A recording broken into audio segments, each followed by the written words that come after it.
Hi everybody, Levi Clay here, back again with another question and answer time video.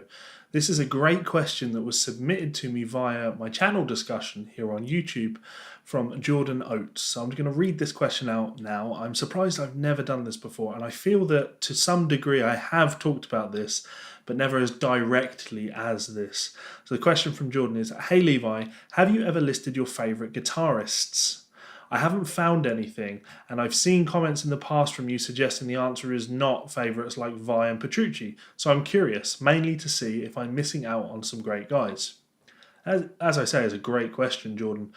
And most importantly, I'm really interested to know what you guys have to say on this.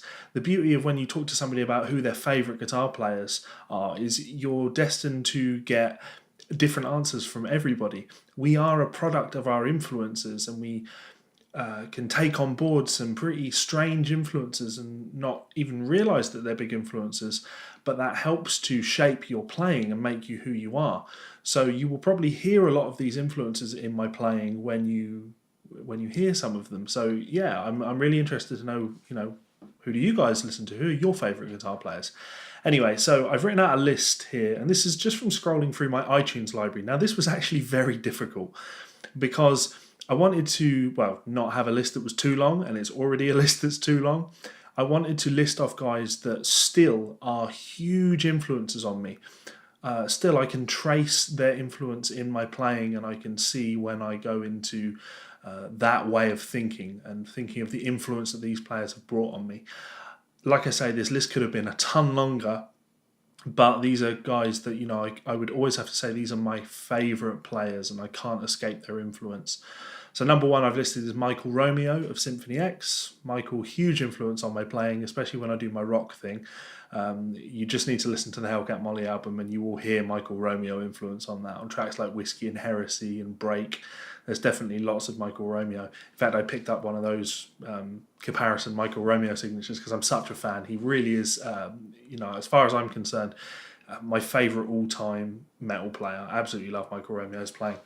Van Halen, you can't not mention Van Halen. I had the chance to go out to New York and see Van Halen with David Lee Roth a couple of years back, and that was, an unparalleled experience because it's Van Halen. How can you neglect the influence that Van Halen has had? And again, I try to keep a lot of that groove and rhythm stuff in when I'm playing rock. So yeah, Eddie, how can you not have Eddie as an influence? And for me, growing up listening to like Van Halen 2 was a very big influence on me, more so than the first record. I love that record. Malmsteen, I can't not name check Malmsteen. I wasn't as into Malmsteen when I was younger, and in terms of the neoclassical phrasing, probably less of an influence. It was more Michael Romeo for that phrasing. But the thing with Malmsteen was the believe it or not, the blues. When I listened to Malmsteen play the blues, of course he's not a blues player by any stretch of the imagination. But what you hear when you hear Malmsteen play the blues is somebody injecting an extreme flamboyance to the blues, an extreme passion. And it's not the standard level of emotion. It's not what you expect to be thrown into a blues, but it's undeniably unique to Malmsteen. No one plays the blues like that. We can't deny the fact that Malmsteen has one of the best vibratos in rock. So yeah, Malmsteen, big influence. Zakk Wylde, another rock and metal influence on me. I wish I could pick like Zakk. He was a huge influence growing up. All of the Black Label stuff, all of his stuff with Ozzy.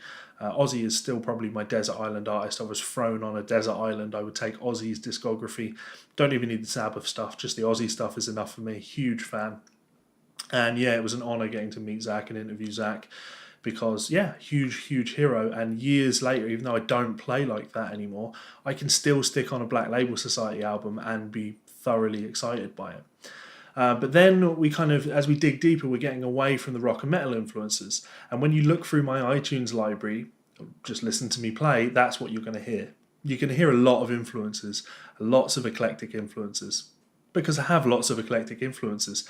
I could have, listed off, I wanted to say names like, Steve Cropper or Paul Jackson Jr. or Nile Rodgers. And these are all guitar players that I love. I love that funk and soul thing. But I can't say they're my favourite players, So what I went with under this list is Brent Mason. Brent Mason, huge influence on me. Obviously, these are all huge influences. But that really kind of pushed me down the country road, which has been great fun, and really changed who I am as a player.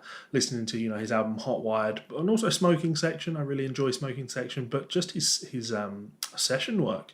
There's all of the Alan Jackson stuff, which is fantastic. I really like the New Nashville Cats with Mark O'Connor. If anyone out there can play the solo on Pick It Apart, you are a madman.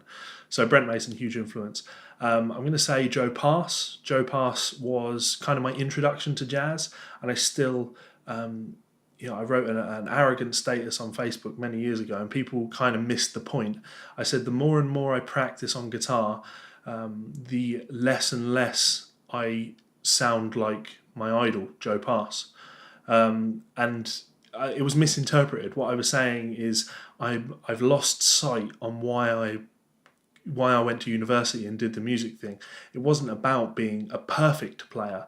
It was about being a musical player. It was about being an entertaining player, somebody that could play and captivate you. And for me, Joe Pass was always that. I remember getting Virtuoso No. 2, which still is one of my favourite guitar records.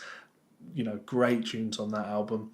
Actually, any of the Virtuoso albums. The Virtuoso album live in New York is great. But even, you hear Joe Pass play with Ella, and fantastic. Joe Pass, huge influence. More on that kind of jazz thing, Mike Stern has been, unbelievably important to my playing. I wanted to say guys like Pat Martino and John Schofield, and I love those guys. Lots of love for those guys. But Mike Stern is definitely the one of the kind of jazz rock guitar players, and Martino's not a rock guy, but definitely Mike has a lot of bebop in his playing. He's not a bebop player though, so I've learned a lot of Mike's playing over the years, and the way his lines form, the shape, the contour of his lines has been a huge influence on me, and the way he deals with chromaticism and outlining chord changes. I can't ignore Mike Stern's influence. Shawn Baxter is another name. Shawn Baxter, probably the least known of all of these guys on here, but Shawn and his album Jazz Metal, but also his educational material. Shawn has been one of the most important influences on my musical development and my life, actually. Shawn is part of the reason why I'm living where I am and doing what I'm doing. It's one of the reasons I took music so seriously as a kid, why I wanted to make a career out of it, because Shawn made that seem kind of possible. The next one, this moves away from rock and even more, and I wanted to have this name at the number 1 spot, but I felt you'd probably enjoy me talking about metal first. Jerry Reed. Jerry Reed is probably my favourite guitar player of all time now. He has been a huge influence on me for a long time. I love Jerry's music. It's just as simple as that. Sure, his guitar playing is great, but I just love his charisma, his voice, his songs. Jerry Reed, just fabulous guitar player. And you can go for the instrumentals, the ones that people know about, but actually if you just put on his first record, The Unbelievable Guitar and Voice, and you listen to songs like Long Gone or Woman Shy, it just does something for me. It just speaks to me. And when you dig further into his catalogue and you're learning like Alabama Wild Man, that's just a tune. The guitar playing is great, yeah, but the groove is just, unbelievable. So Jerry Reed.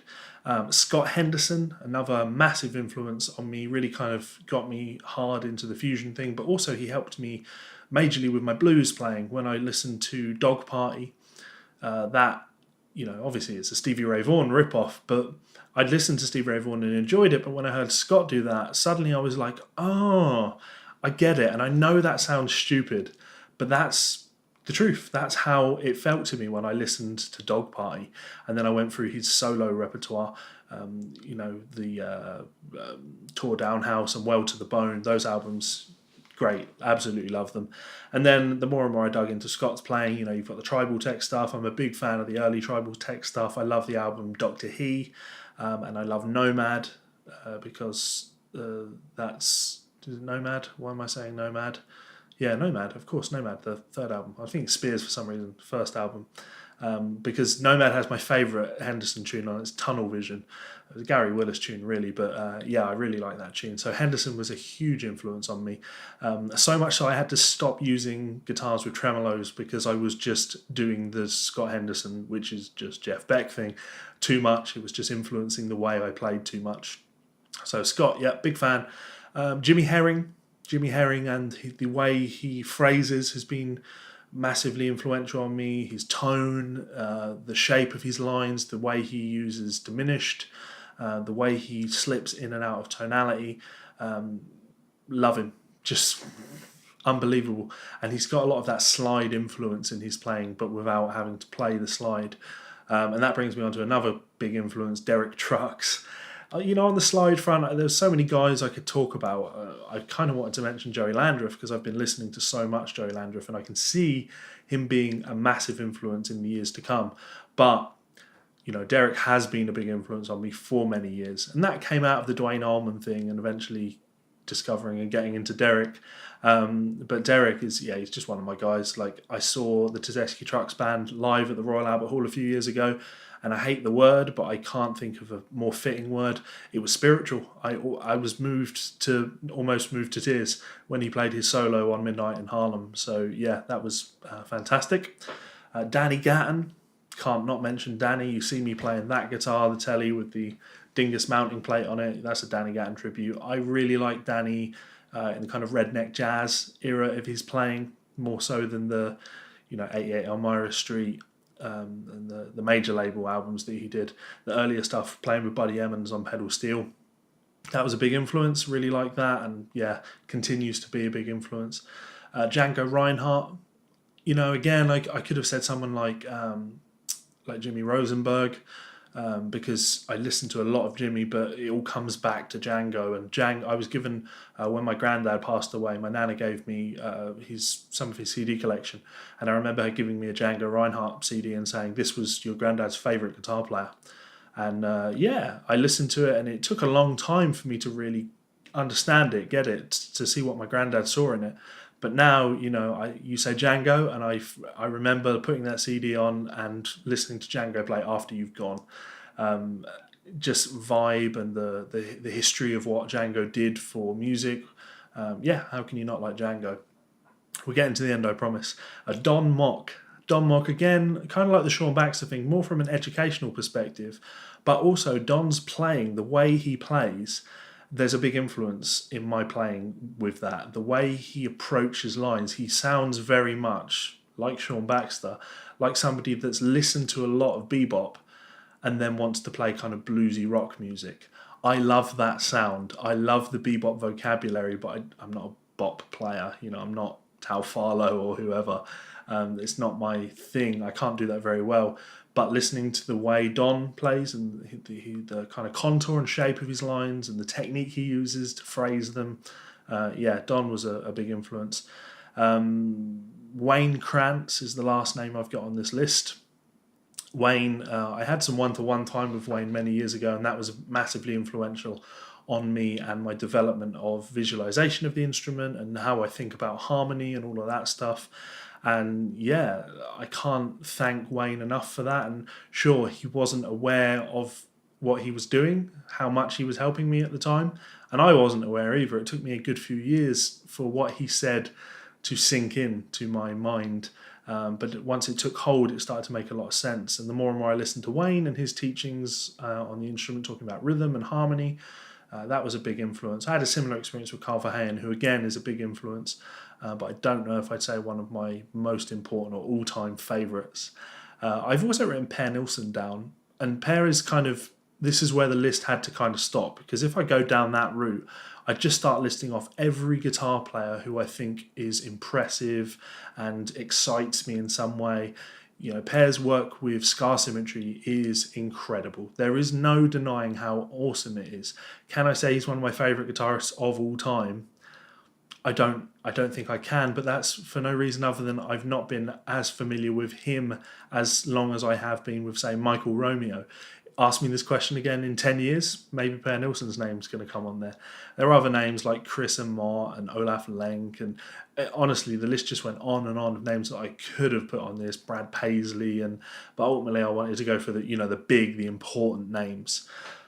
So there we go. That was a lot of talking, but those are names that were all very important to me. I'll just reel them off one more time. Michael Romeo, Van Halen, Yngwie Malmsteen, Zakk Wylde, Brent Mason, Mike Stern, Shawn Baxter, Jerry Reed, Scott Henderson, Jimmy Herring, Danny Gatton, Derek Trucks, Django Reinhardt, Don Mock, Joe Pass, and Wayne Krantz. They have all been hugely influential on me. But who's been influential on you? I'll tell you actually some other things that have been influential on me. These guys. You knew it was coming. So these guys here, these are all my patrons. They support me over on patreon.com. Actually, these guys are all my $10 or more guys. You can support me on Patreon for as little as $1, but these guys are all very generous and give me $10 or more. It helps me to keep making videos, so a huge thank you to those guys. If you would like to join us on Patreon, see some of the cool stuff that's going on, you can click this button up here. You can subscribe to my channel by clicking this button down here, and you can check out 2 more of my videos here and here. Thank you so much for watching this video, guys, and do not forget to list off in the comments who your favourite guitar players are, because it's always cool to get some discussion going. So, much love, and I'll see you for another video soon. Bye.